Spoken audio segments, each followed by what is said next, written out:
guys, and welcome back to this new video. So today we are going to talk about 4 verbs, okay? 4 verbs that you might never heard of before. Okay. Numero 1, ruminare. Ruminare is to ruminate, okay? To mull over. Ruminare, okay? Io rumino sopra, we say above, okay? We don't say, well, we could actually say su, okay? But it's more sopra. Sto ruminando sopra quello che mi hanno detto. I'm mulling over what they told me, okay? Sopra, su, sopra, quello che mi hanno detto. Number 2. Luccicare. Now, this is my favorite, okay? Luccicare is to shine, okay? So luccicare is to shine with really the idea of little sparks, you know, all around you, okay?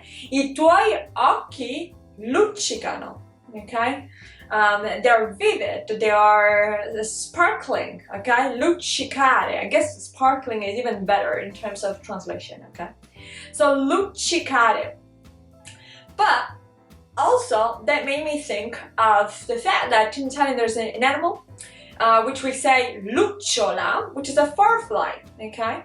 And lucciola, besides being the term you would refer to that specific insect, is also a term for prostitute, okay?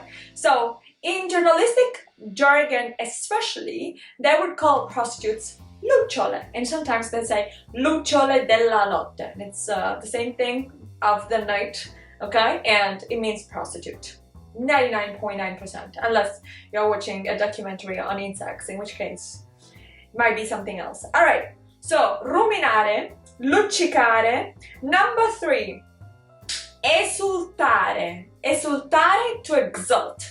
Now this is not in Italian a religious verb or a verb that you would find in religious contexts. Esultare, jumping around, being very happy, okay? Esultare. Sto esultando perché mi hanno promosso, okay? I passed the exam, I passed the year, okay? Mi hanno promosso. That also could mean I received a promotion at work, okay? Mi hanno promosso could be both, okay? We use the verb promuovere when you pass the year, your academic year, and you go on to the next one, okay? Mi hanno promosso. They promoted me, okay? And last one, normal, sort of more normal verb, that would be sospettare, to suspect, okay? Io sospetto che, and here whatever follows is going to be congiuntivo, so if you know how to use it, use it. Otherwise, stick to what you know, that's fine. And then we'll get to congiuntivo. But sospettare, okay? Sospettare could be also io sospetto di lei, okay? Of her, okay? So I suspect she is the culprit. That's what we mean, okay? Io sospetto di lei. E voi di chi sospettate? Okay. Alright guys, I hope that was helpful. You know already what to do, so I'm not gonna repeat it, but you can go ahead, comment below, let us know your sentences, and we'll catch up soon. Ciao!